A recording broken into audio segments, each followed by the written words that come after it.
The last time the 76ers and the Utah Jazz met, this man, Ben Simmons, an all-star, went off for a career-high 42 points. A confident stride from the Aussie as he and the 76ers get set to wrap up their first half of the season tonight in South Philadelphia at the Center as the Utah Jazz come to town. It's a matchup of the best in the East, the Sixers, versus the Jazz, the best in the West. Alive looking at the Center right now. We are getting set for a big one tonight at the top of the hour, the 76ers and the Jazz. I, Lauren Rosen, am pumped for this one tonight. It's a great matchup on the surface, regardless of what point of the season it will be taking place. It's the final game before the All-Star break. What a perfect barometer for the 76ers at home to go into a mini hiatus for about a week. I can't believe we made it here, Seltz, and I am with you. What a perfect way to end the second half of this season.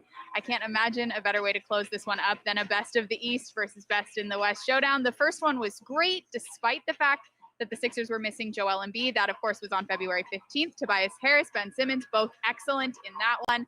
And we just learned that Tobias has been upgraded to from questionable to probable tonight, which is a good sign. Not yet a great sign, but a good sign. And we'll look forward to whatever group comes out there giving a similar fight to what they were able to do on the 15th just 2 weeks ago, Seltz. It's flying by this season, I'll tell you. It's crazy. Listen, we have spared no expense putting together our guest list for this grand finale for the first half of the season. We've got Furky from Turkey on Inside Access. We've got Tom McGinnis and Seth Curry. We've got managing partner Josh Harris giving his reflections from the first half of the season. Matt Murphy, our man with the blue coats, little coat check. Big win for the Coast today as they go for their first playoff berth ever. Robbie Hummel, former NBA player on three day. A lot to cover. But first, Lauren, let us go back to Monday night at the Center. 76ers get a great bounce-back victory over the Indiana Pacers. The time before that for the Sixers, ugly loss against the Cleveland Cavaliers. I thought the Sixers, after a competitive first quarter, were fantastic.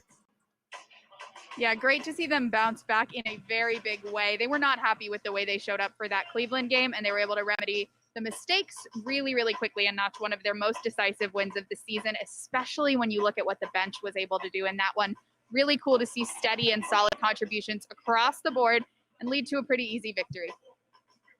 Yeah, the three-point shooting was fantastic, led by a couple members of the bench, talking about Shake Milton and Furkan Korkmaz. But the 76ers, after the end of the first quarter, they just went to another gear. How about when you see Furkan Korkmaz getting up for the rejection, you know the defense is locked in. And here we see Shake and Furk, those two, Lauren, as you referenced, so good in reserve roles for the 76ers.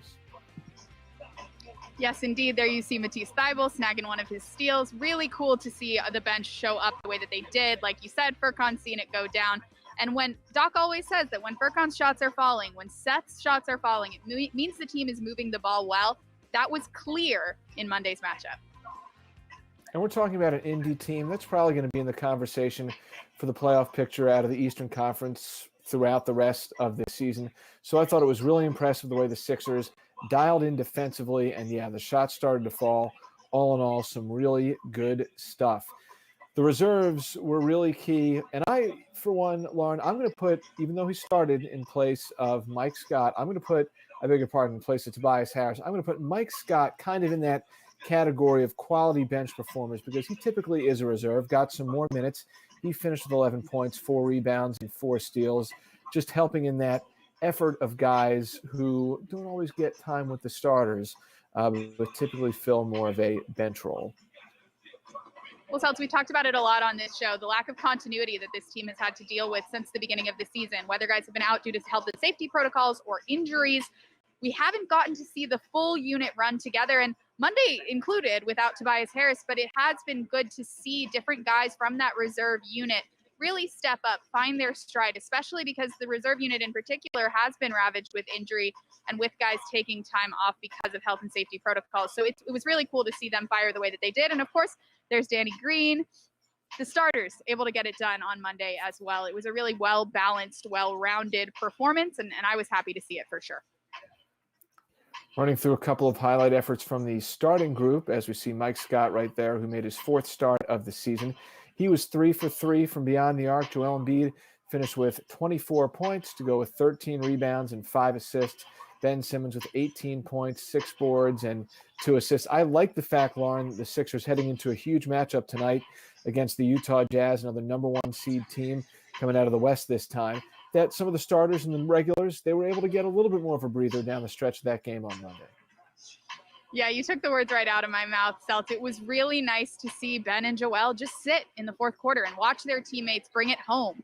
It's really nice to see opportunities, like you said, for the heavy minute guys to take a seat, take a breath, because there are so few off days in this season. They, of course, had yesterday off, but those guys are still going in, getting treatment, doing fine-tuning out on the court. There's no real off time. So any deduction in minutes is really valuable. And like you said, it'll help them hopefully have a little extra juice tonight for the big matchup. Shake Milton led all scorers on Monday with 26 points, 9 of 14 from the field, 3 for 5 from outside the arc. He was asked about his production off the bench after the dub. I don't think there was any change. I just think, the ball was hopping. Everybody was getting a feel for it.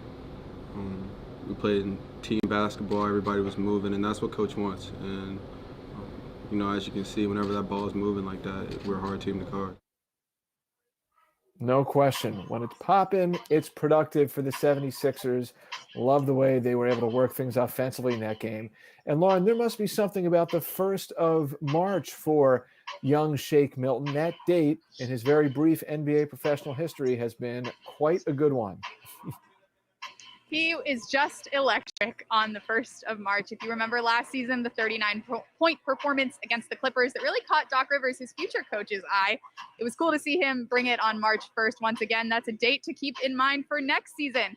And as always, when I look away from the screen, I'm usually in the YouTube comments. So shout out to the YouTube watchers for hanging out with us. If you're just joining the broadcast now, we learned prior to our show that Tobias Harris has been upgraded to probable. A lot of questions about Toby's status. So he is probable. Not great news, but good news, given that he was questionable as of last night with that knee contusion. And back to Shake, this highlight reel for Shake. It's always good to see him heat up. I believe, yep, he's going to break some ankles on what was already a great night. Love it. Shake just continuing to give the 76ers some really good minutes, and this was one of his better games in a while, doing a little bit of everything. Love seeing Matisse get out there and run the floor and do what he does at the rim. We have a lot to get to coming up in a few moments on our Inside Access segment. We're going to have a bunch of stuff. Lauren with Furcon. I'll chat with Josh Harris. So do not go anywhere. But first, I got to throw it to our guy, a studious Furcon Korkmaz. There he is, pensive, looking at film. Who puts in more work than this man as we take a live look in from the center for tonight's big game between the Sixers and the Jazz? We know who's always at the center, whether there are fans there or not. Christian, Archie, what do we got?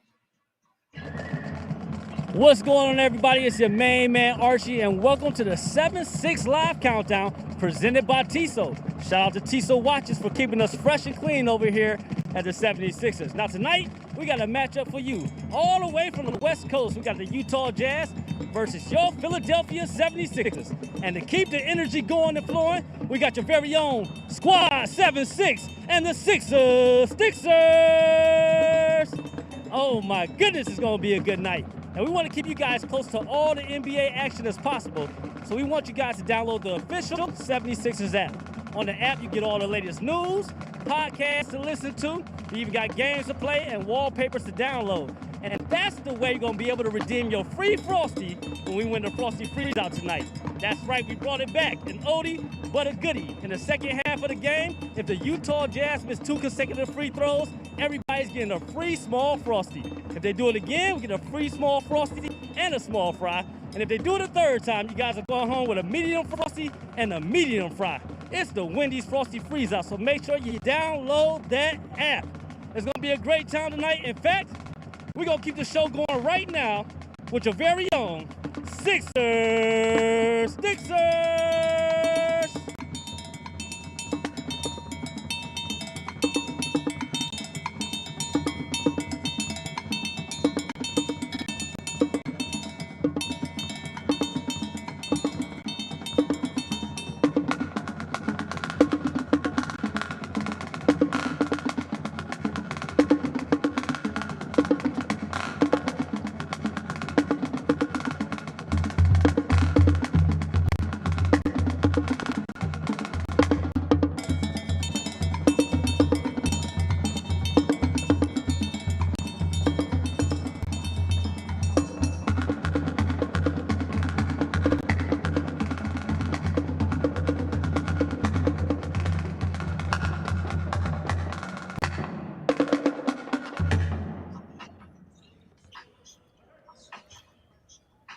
Who's better than Antoine Mapp and the Sixers Stixers? Love that. Love hearing from Archie.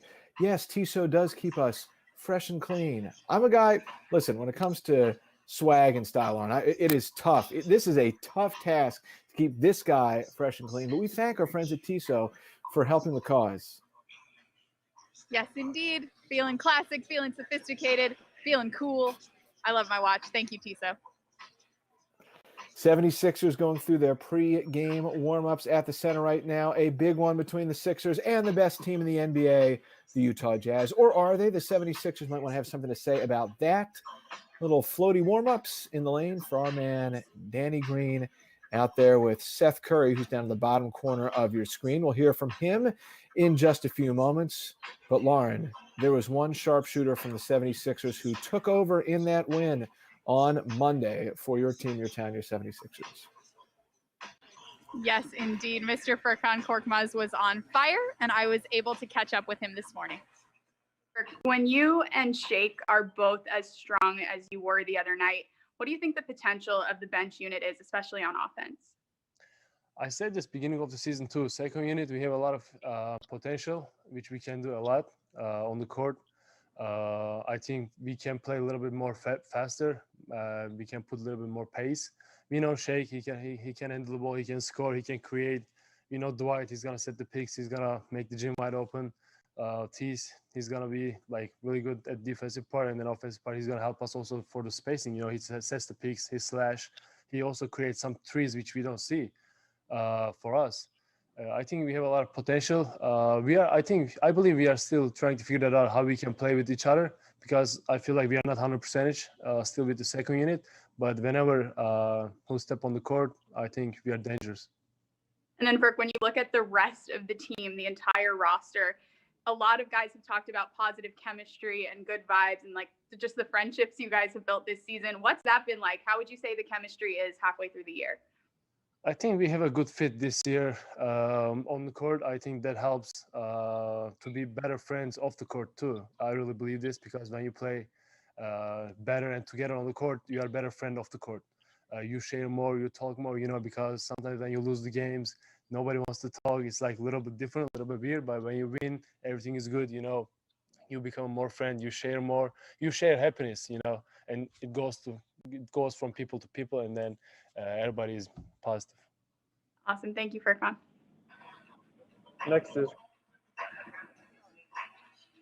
I don't know about you guys, but I love hearing about the friendships that are developing on this 76ers team. They're not just leading the East.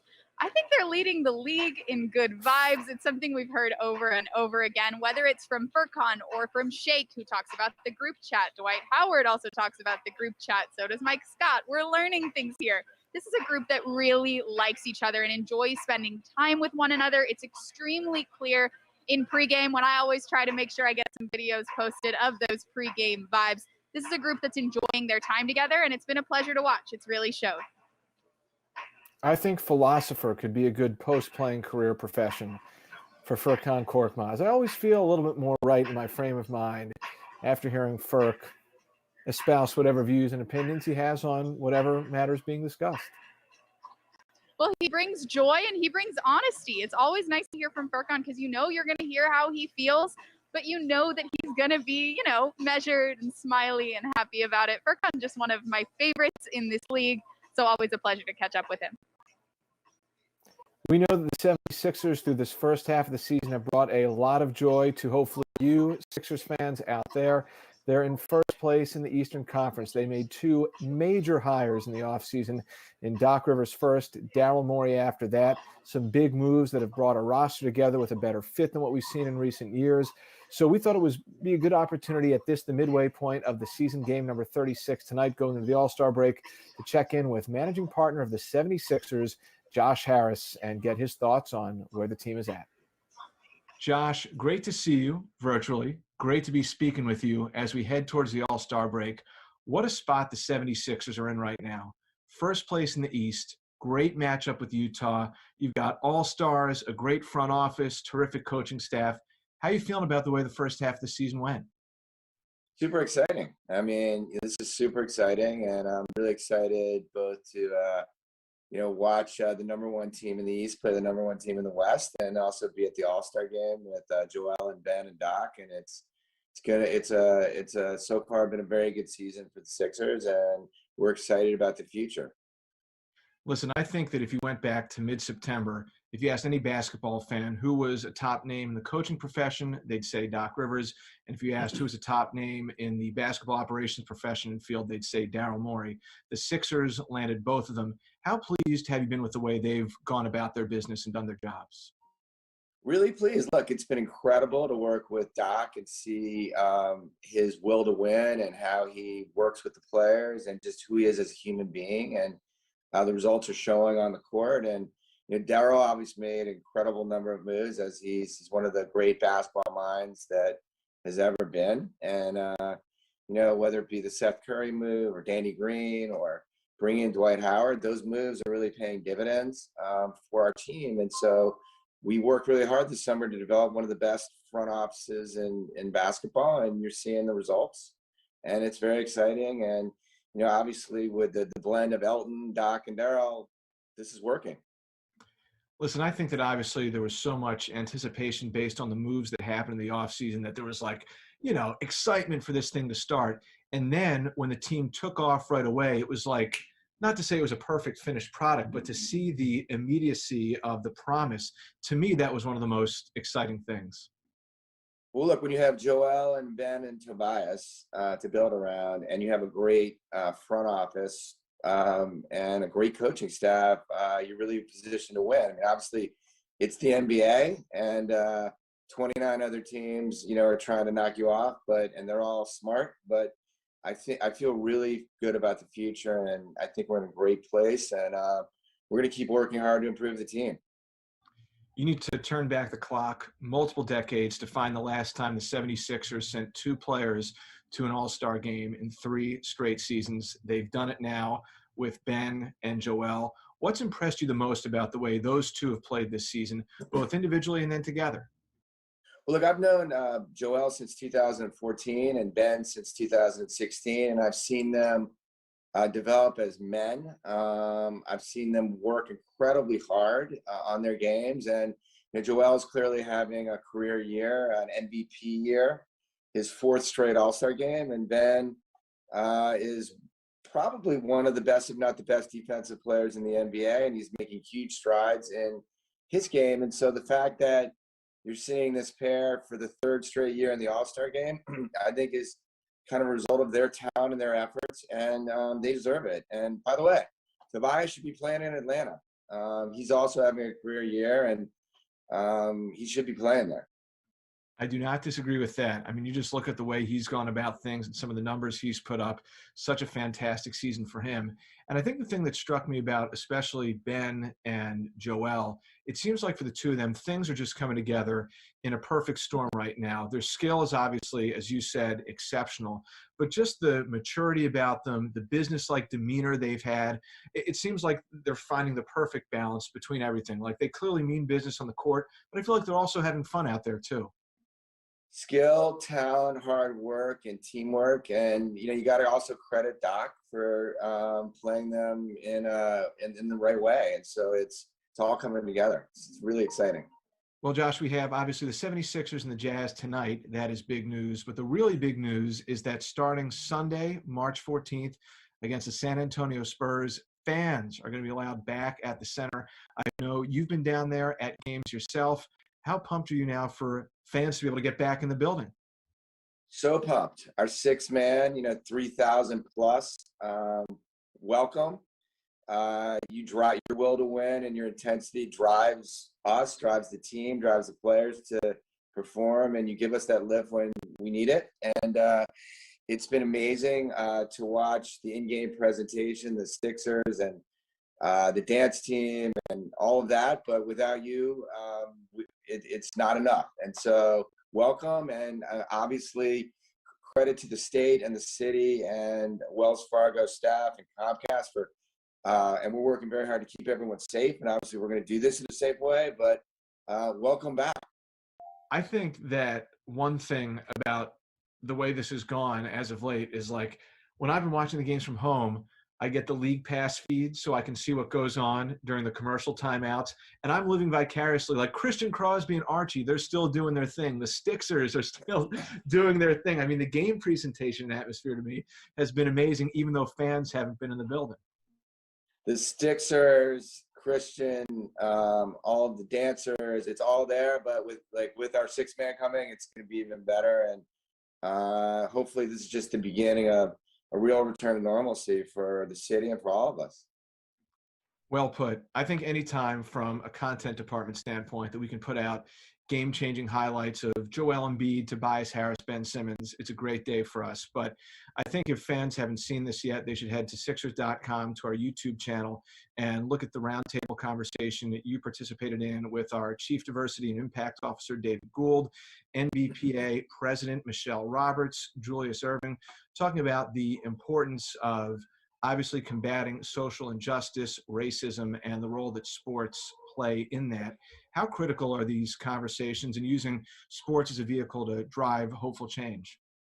Well, sports brings everyone together. It brings our city together, and we have an incredible platform as the Philadelphia 76ers. And all of us, the horrific events that occurred, starting with George Floyd, but really over the last, over decades or even centuries, and the systemic racism against Black men and women in this country, it needs to change. It needs to stop. And these types of conversations with really, I was just humbled to be able to push the conversation forward with Michelle Roberts and Doc Rivers and Dr. J. Julius Erving, and they're hard conversations, but by having them, you sort of come together in terms of having a common understanding what everyone's living with, and then how do you change it, and you come up with common paths forward. And so it's something that is our obligation and to do, and I was really pleased to be a part of it.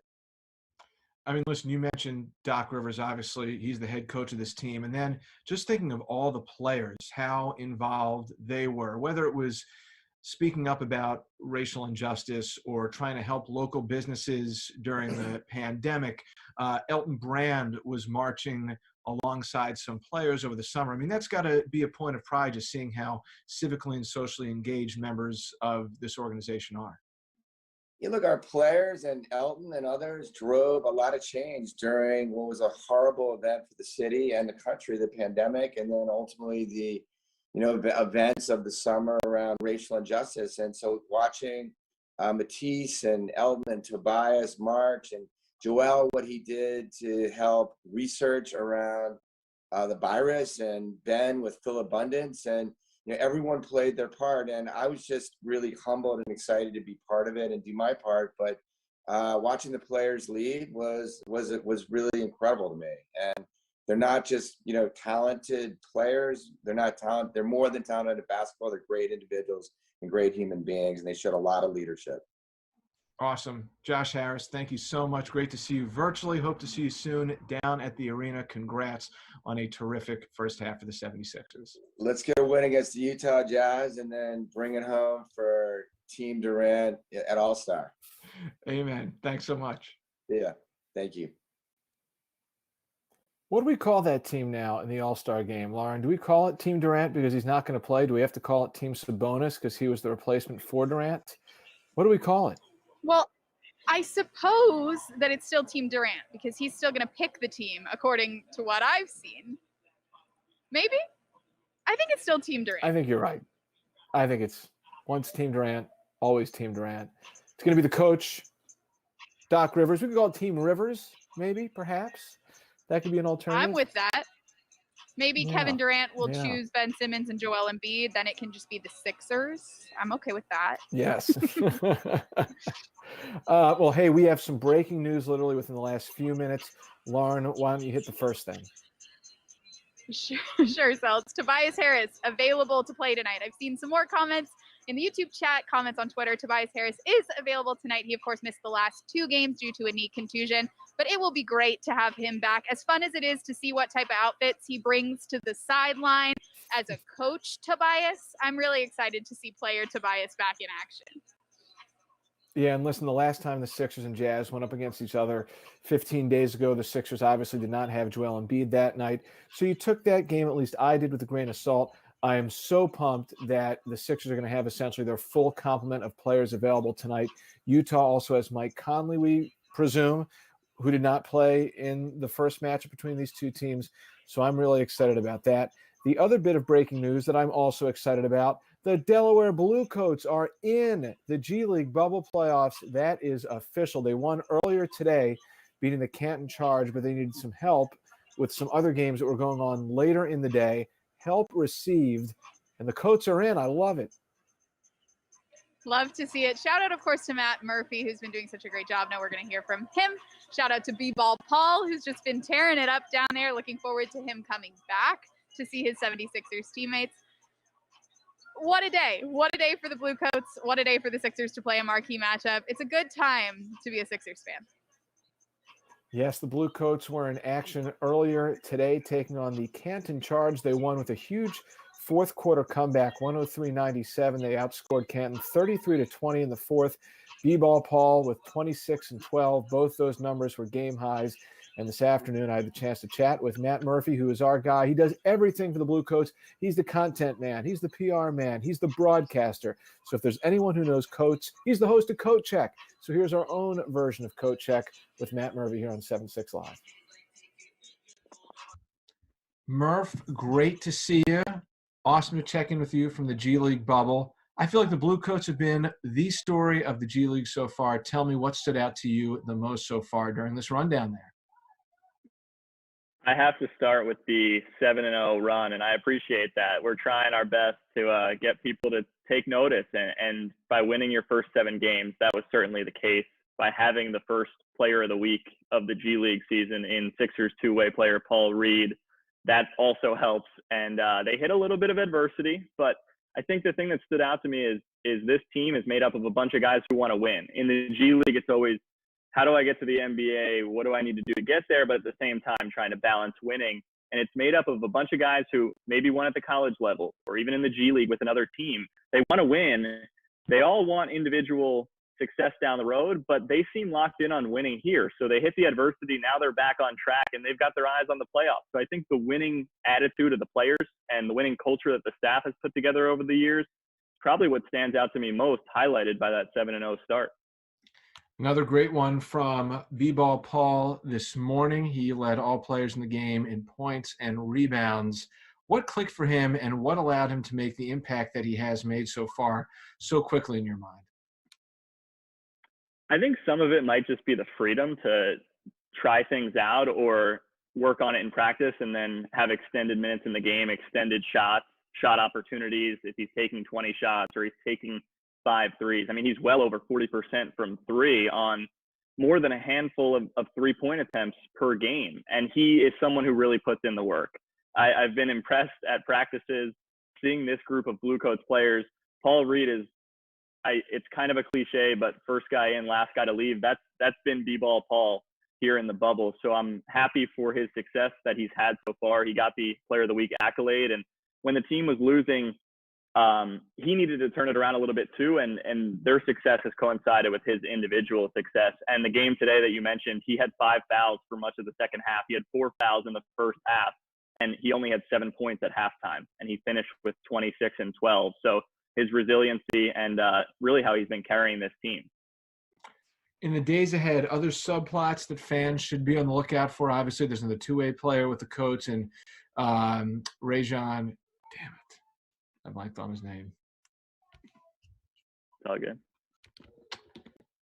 Rajon Tucker. All right, let me retake that question. All right. A couple more subplots, Murph, obviously, in the days ahead. What should fans be on the lookout for? I know there's another two-way player in Rajon Tucker, also Isaiah Joe with the Coats right now. What do you have your eyes on? There's a lot. The playoffs are around the corner for the G League, and there's a few different scenarios after today's win being the team's 9th win. They have their eyes on the first playoff berth in Delaware franchise history. Individually, I'll get to Isaiah Joe next. Rajon Tucker joining Paul Reed as the two-way players right now for the Bluecoats and the 76ers. He is super athletic. If you haven't caught a Bluecoats game yet, he is a SportsCenter top 10 play waiting to happen. He's a downhill driver. He gets to the line like 5 times a game, close to 6, which in the G League over the last 2 years, you only take 1 free throw per trip outside of 2 minutes. So that is a lot. he gets to the line the most in the league. So he's fun, really athletic, super bouncy player. And then they might be adding, the Bluecoats hopefully will be adding a shooter in Isaiah Joe, who's in the league protocol, following the league's protocols, and expected to join the team. The group is hoping that he will join for the final couple regular season games. The team has 2 regular season games left. It's a 15-game season, 18 teams participating, 8 will make the playoffs, and the Bluecoats are firmly in the mix here in Florida. Love it. Hope to see the Coats clinch and wrap up that berth. Murph, we will surely coat check again before this is all said and done. Thanks, man. Sounds great. Thanks, Brian. I'll tell you, it's never a pleasant experience forgetting Rajon Tucker's name. Never. But now that I've forgotten it once, I think that I'll learn from that, and I'll never forget it again. One of the 76ers two-way players. You're too hard on yourself, Seltz. It's all good. You covered it up well. Well, listen, I think Rajon Tucker, if you're a two-way player, I will say I would never forgot the name. It's just in that moment, you space, you blank. It happens to the best of us. But congratulations to the Bluecoats. First playoff berth in franchise history. Moments ago, it happened because of some of the other stuff that happened in the G League schedule today that gave the Bluecoats some help.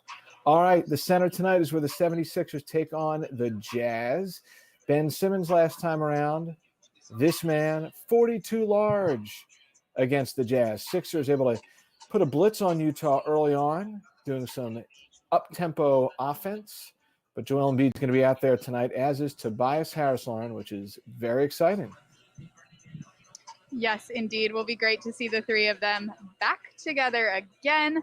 Ben Simmons warming up looking really sharp with Sam Cassell as always.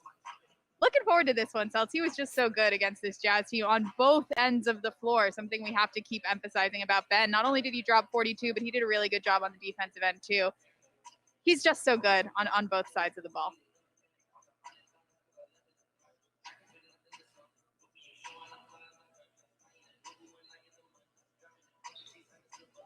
I think the Jazz Seltz coming in is tonight muted. with as I was saying, the Jazz coming in tonight with the best record in the NBA. They had a 12-2 month of February. And listen, they played great in this first half of the season. I think that people are saying, well, can this be sustained by the Jazz? They've beaten some great, great clubs. So I feel like so far there's every bit of evidence to show that they can sustain what they've done. And I think it goes back to something that Doc Rivers talked about before tonight's game, which is that everyone in the Jazz seems to know their role. Yes, indeed. So far, so good for this Utah Jazz team. Like you said, Doc saying that they all know their roles. He also added, though, that this is a group, at least its core, that's been together for a few years. So for the Sixers to be hanging as the number one team in the East, a very new group together, I think deserve a little bit of credit. But yeah, there's Donovan Mitchell. He's been just phenomenal since he got into this league, really making this Utah Jazz team his own as a young player. And while I don't necessarily root for players on opposing teams, he's one that I just love to watch. The way he plays this game, especially on the offensive end, is just so beautiful to watch. I know it sounds cheesy, but he's one of those poetry in motion guys that I'm always excited to see come to the center. And then, of course, when we talk about this Utah Jazz team, we can't forget the fact that we're looking at, what do you think, Seltz? 3 of the best 5-10 defenders in this league? You tell me.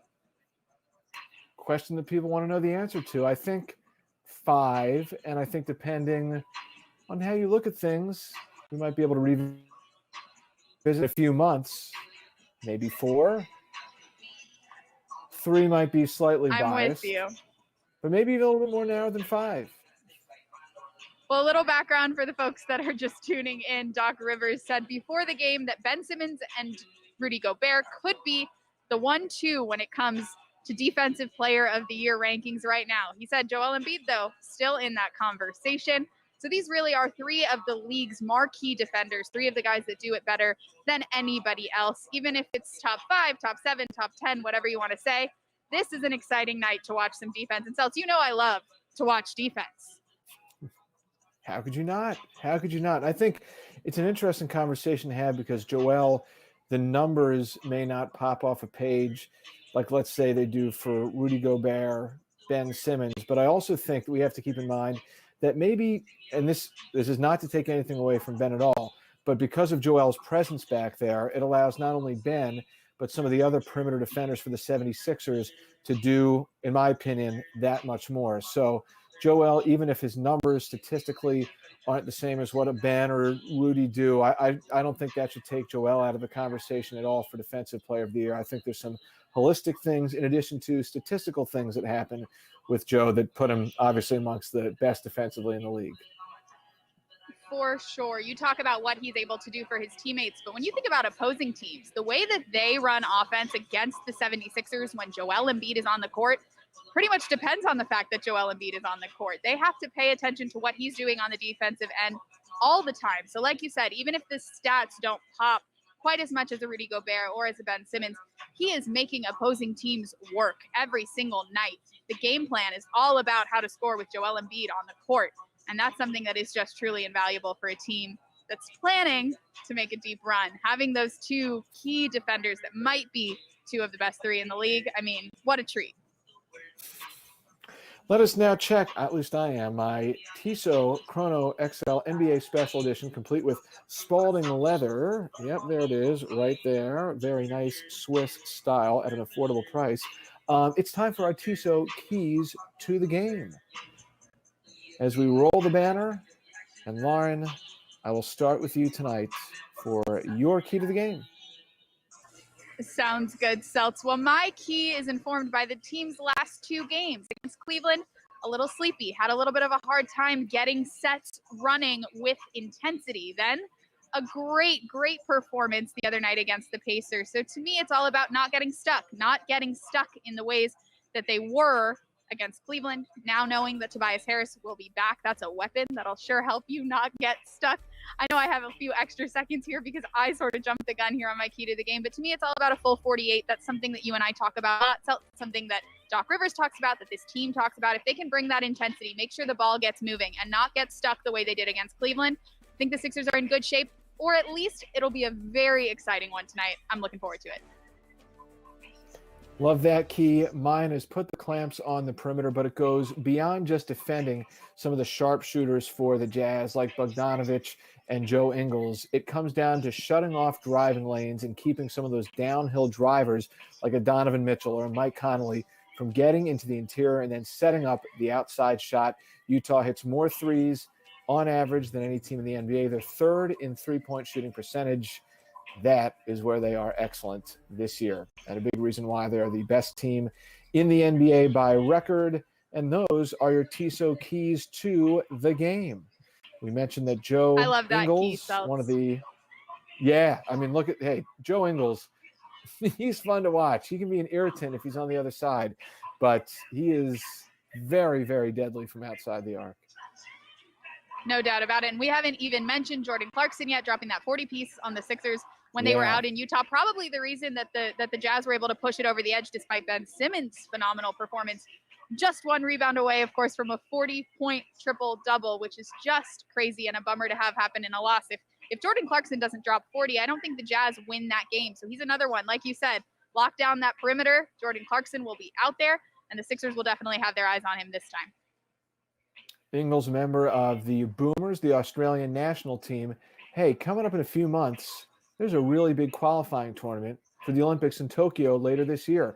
For the 3-on-3 basketball portion of the Olympics, you might remember the name Robbie Hummel, former NBA player out of Purdue, spent a couple seasons with the Timberwolves. Well, he's part of the Team USA roster that's trying to get to Tokyo. And wouldn't you know, I'm going to check my Chrono XL again, it's March 3rd. This is 3-on-3 day. So we thought, why not hear a little bit more about this event in the Olympics from Robbie Hummel? You know, for people that haven't seen 3-on-3, I think it's exciting. I think it's fast-paced. It's much different than 5-on-5. So I think when you think of traditional 5-on-5 basketball, you're thinking full court. 3-on-3 is half. When you're thinking about playing 5-on-5, you think about if the other team scores, you run back on defense. That's not the case here either. You're playing in a half-court setting. So if you were to score and I'm defending you, as soon as that ball goes through the net, I'm taking it out, we're throwing it to the three-point line, and we're playing. So you can have some pretty quick sequences. You can also have some times in games where it looks like all three players are dying of being tired from playing, back to back to back, offense, defense. The only really stoppages in play you have are a foul or an out of bounds. So there's certainly big differences, but I love the fact that 3-on-3 is so fast paced and just so, I guess, in a sense of being offensive oriented, you can have some really, really cool kind of sequences that you just can't have in 5-on-5 because of a half-court game. It's been a really good opportunity. It's been really fun to kind of, I think, finish playing in a more joyful way. So my last year in Russia, it was not a joyful experience. So it's been good for that. I think it would be a heck of an ending to an interesting career if I could go out winning gold.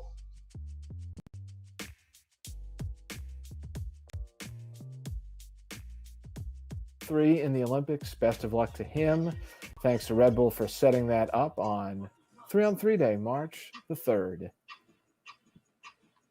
I don't know about you, Seltz, but I absolutely adore the Olympics.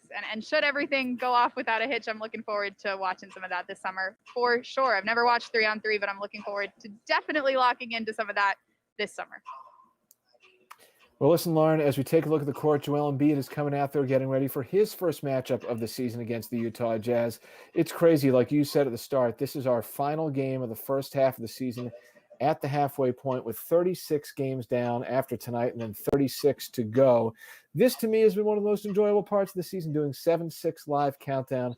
A big shout-out to, obviously, Tissot, but host of people behind the scenes, Trevor Gaffney, Ryan Coletti, Andy Bowers, Sean Spencer, just helping get this production up and running.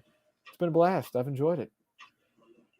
I am with you, Seltz. I've said it before. I'll say it again. This is one of my favorite parts of my job. And so shout out, of course, also to the fans that are watching with us, that are communicating in the YouTube comments, on Facebook, in the Twitter DMs, in the Twitter comments. It's been really cool to watch you guys watch along with us. So thank you so much from the bottom of my heart for engaging with us and watching this show. It's something we wanted to do for a long time, and I've been thrilled to do it with you, Seltz, during this really exciting first half of the season. And of course, we're not going anywhere. I'm looking forward to doing it in the second half too. 76ers Podcast Network, your place for sound content on the 76ers all season long. It's a Thursday tomorrow. That means we've got a new episode of Tom's Talks with the one and only Tom McGinnis coming up. And his interview will give you a sneak peek right now with Seth Curry.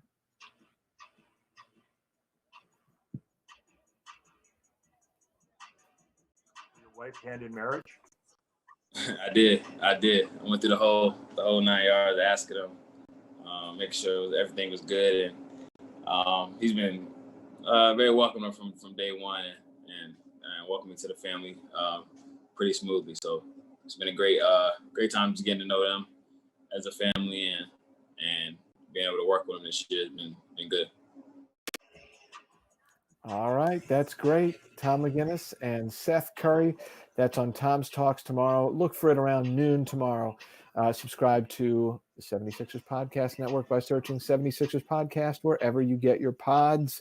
And what is this, Lauren? We have one final bit of, late-breaking social media engagement from the president of basketball operations of the 76ers.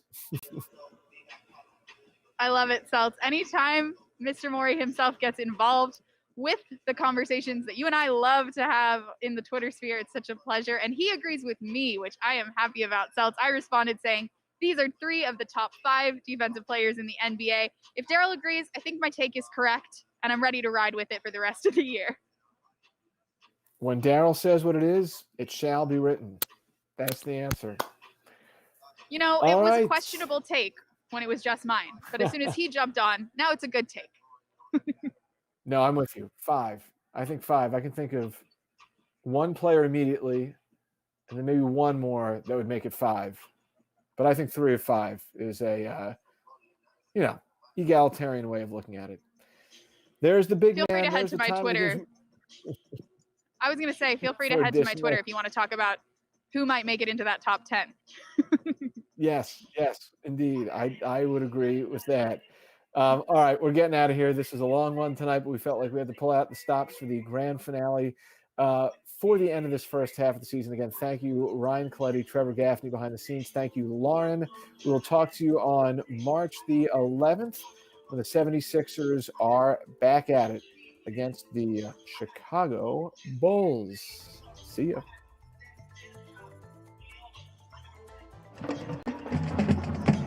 You've been watching the 7-6 live countdown presented by Tissot. Shout out to Tissot watchers once again for keeping us fresh and clean here at the 76ers. Shout out to Brian and Lauren. We appreciate you guys. And as always, shout out to the people bringing the energy tonight. Squad 7-6 and your Sixers. It's your main man, Archie. We're going to have a good time tonight. And make sure you catch the Utah Jazz versus your Philadelphia 76ers on NBC Sports Philly and 97.5 The Fanatic. Until we see you again, grab your seats, hold on tight. It's going to be an amazing night. Let's go, Sixers!